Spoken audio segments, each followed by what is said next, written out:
When you can't make it to City Hall or the school board meetings, local journalists from Duluth News Tribune will be there to report the facts and get your questions answered. Local news works for you. Stay up to date at DuluthNewsTribune.com. Hello, Northlanders. It's Thursday, August 15th.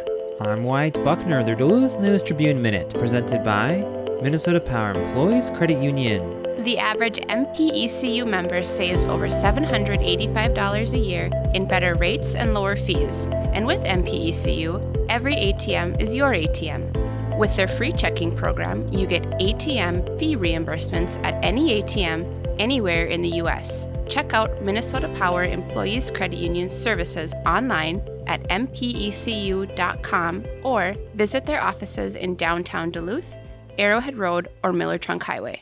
Now here's a look at today's headlines.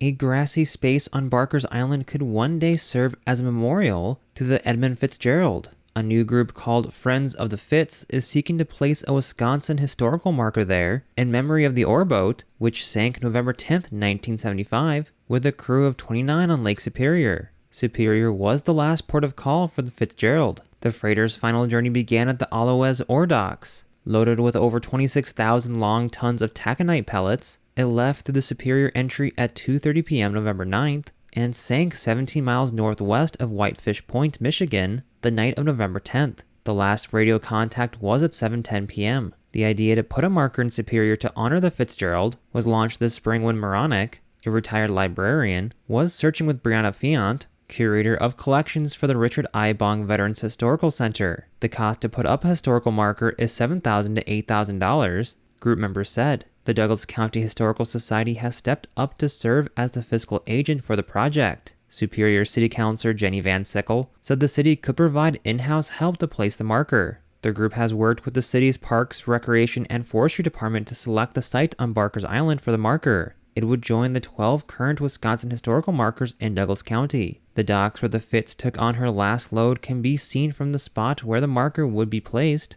across from the boat launch parking lot on Barker's Island.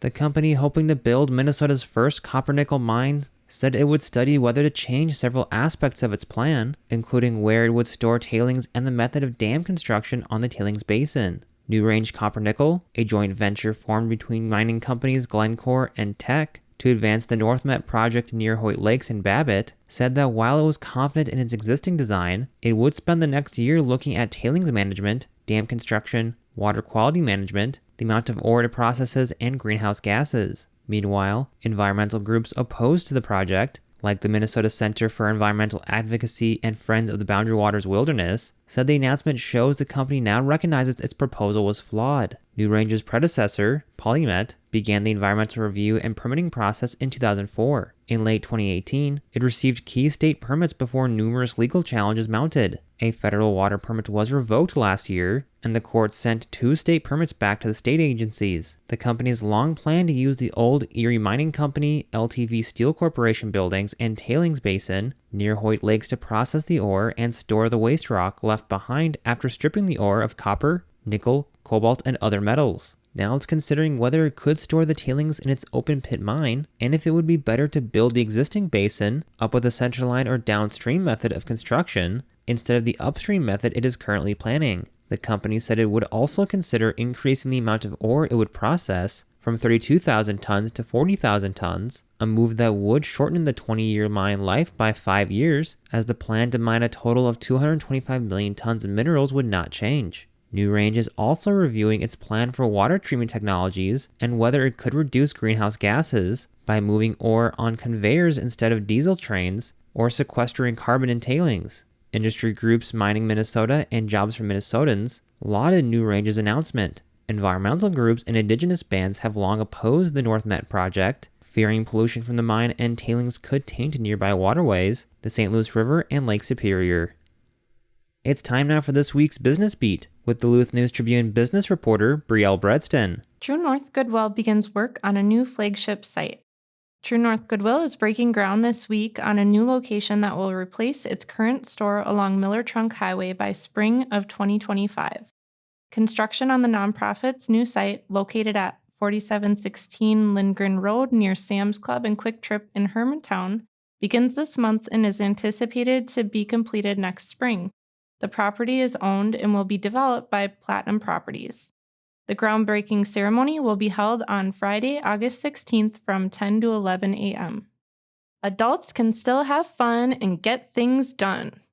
All are invited to channel their inner child during Sir Benedict's Pints for a Purpose LEGO Edition to support YMCA community services.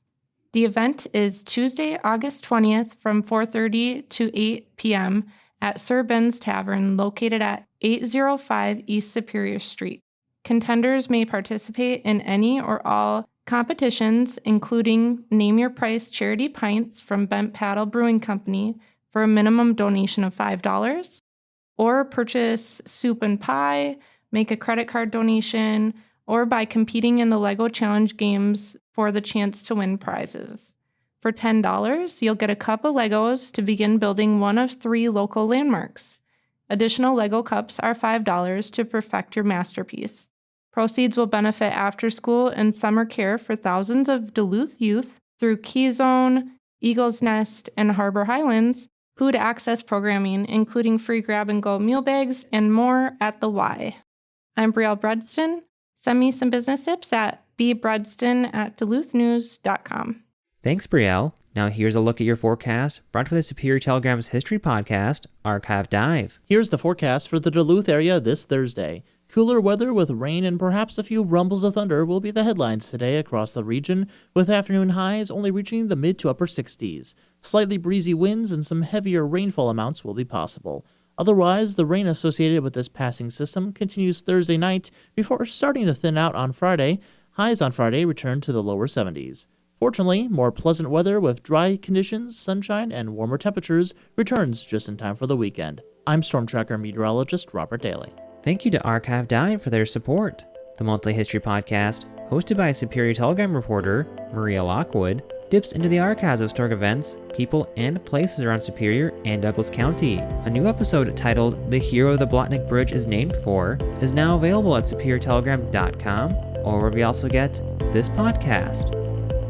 Reporting for today's episode was done by Maria Lockwood, Jimmy Lovren, and Brielle Bredston.